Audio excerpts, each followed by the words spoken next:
Hello and welcome to exact IAS. Exact IAS के prelims specific topics में आप सबका स्वागत है। Here I am Twinkle Kutwani with you all discussing the important topics that are really important for your prelims that can be asked and you can like predict that questions in your prelims. देखो कुछ topics ना हम PYQs के basis पर extract कर सकते हैं कि यहाँ से क्वेश्चन बनने के हाई चांसेस है, then why to take risk in that topics. So exact IAS की पूरी टीम आपके लिए उन टॉपिक्स की एक सीरीज चला रही है। इट्स अ हम्बल रिक्वेस्ट कि वो टॉपिक्स आप कवर करो। You are going to see questions from that topics in your prelims exam. Start करते हैं without getting delay. First one is lithium. हमें रिसेंटली लिथियम के रिजर्व्स मिले हैं जम्मू एंड कश्मीर के रियासी डिस्ट्रिक्ट में। ठीक है, पहला अगर मैं बात करूं प्लेसेस इन न्यूज़ की तो रियासी रीजन इंपॉर्टेंट हो गया, that is situated in Jammu Kashmir. ठीक है, दूसरा बात lithium. Lithium is really important matter. इसका अगर कंपोजिशन की बात करूं, it is soft alkali in nature as well as it is highly reactive metal. ठीक है, जिसको ये इतना सॉफ्ट होता है कि it can be cut using the knifes. Kitchen knife का यूज करके आप इसे कट कर सकते हो और it can float in the water. इन सारी फीचर्स के कारण it is used to form the rechargeable batteries.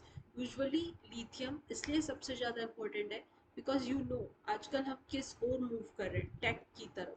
और टेक बनाने के लिए हमें बैटरीज बनानी है, चाहे वो फ़ोन की बैटरी हो, लैपटॉप की बैटरी हो, ई व्हीकल्स की बैटरी हो। हर तरह की चार्जेबल बैटरी बनाने के लिए लिथियम का यूज किया जाता है। इवन लिथियम को तो अब हम वाइट गोल्ड कहने लगे हैं। ठीक है, lithium metal is made with alloys with aluminium magnesium improving their strength and making them lighter। ठीक है, इवन लिथियम और एल्यूमिनियम का एलॉय जो रहता है उसे आप एयरक्राफ्ट के मटेरियल्स को भी बनाने के लिए यूज करते हो।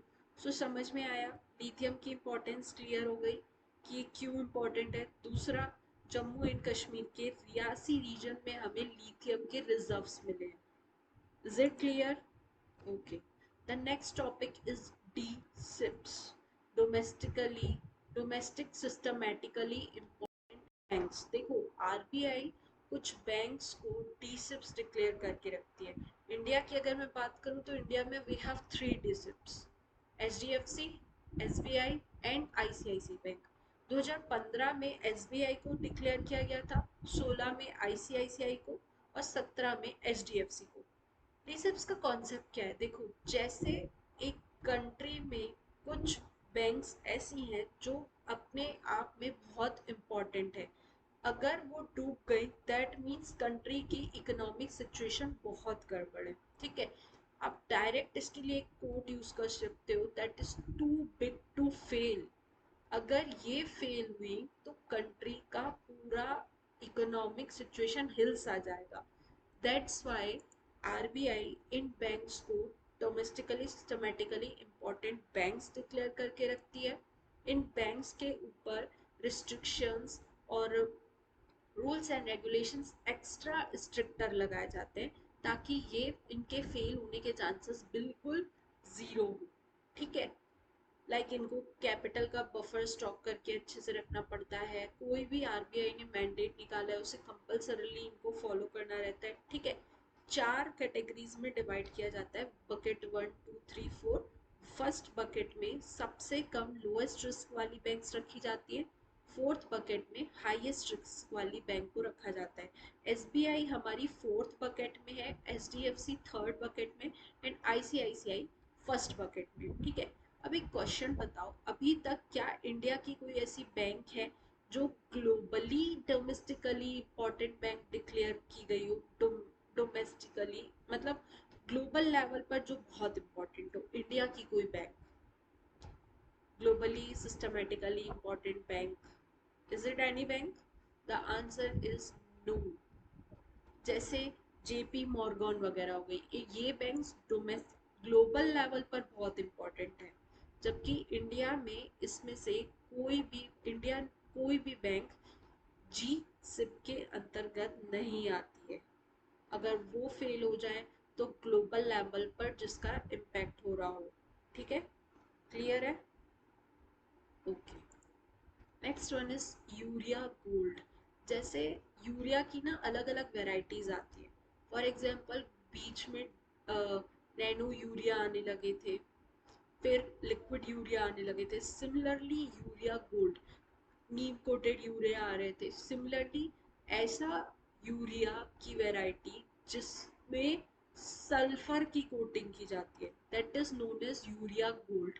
ठीक है, जो हमारी इंडियन सॉइल है उसमें नाइट्रोजन, फॉस्फोरस, सल्फर इन सब की कमी है, और इन सब को हम with the help of fertilizers fulfil करते हैं।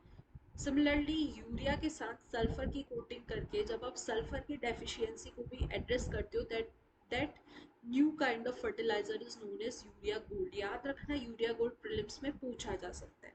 ठीक है, ये नीम कोटेड यूरिया से भी ज़्यादा एफिशिएंट है as well as cost effective भी है।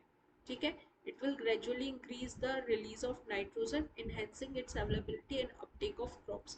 Basically crops के growing के लिए नाइट्रोजन जरूरी रहती है।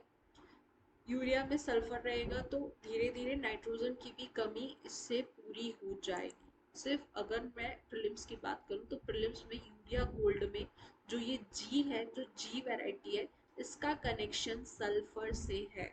याद रखना ये चीज। ठीक है, उसके बाद next one is Bhimgarh wild life sanctuary. Bhimgarh wild life sanctuary is situated in the Belgaum district of Karnataka. यहाँ पे कुछ इश्यूज के कारण ये न्यूज़ में रही है। इसे 2011 में वाइल्ड लाइफ सेंचुरी डिक्लेयर किया गया था। सिर्फ इसकी लोकेशन याद रखना, दैट इज कर्नाटका में सिचुएटेड है। अगर रिवर्स की बात करूँ तो तिल्लारी, मालप्रभा, महादेई, ये कुछ ऐसी रिवर्स हैं जो इस भीमगढ़ वाइल्ड लाइफ सेंचुरी के आसपास से फ्लो होती हैं। ठीक है, फ्लोरा फोना इससे क्वेश्चन नहीं आता है, so not that much important. मैंने पीडीएफ में फ्लोरा एंड फोना का भी डिस्क्रिप्शन दे दिया है, अगर लगे तो रीड आउट कर लेना। Otherwise this is sufficient for today. मिलते हैं नेक्स्ट सेशन में, तब तक पढ़ते रहो। कोई भी क्वेरी हो, डाउट हो, क्वेश्चन हो, you can ask me in the comment section. इस लेक्चर की पीडीएफ आपको हमारे Telegram channel with the same name exact IAS से फ्री ऑफ कॉस्ट मिल जाएगी। You can download it from there. Thank you so much.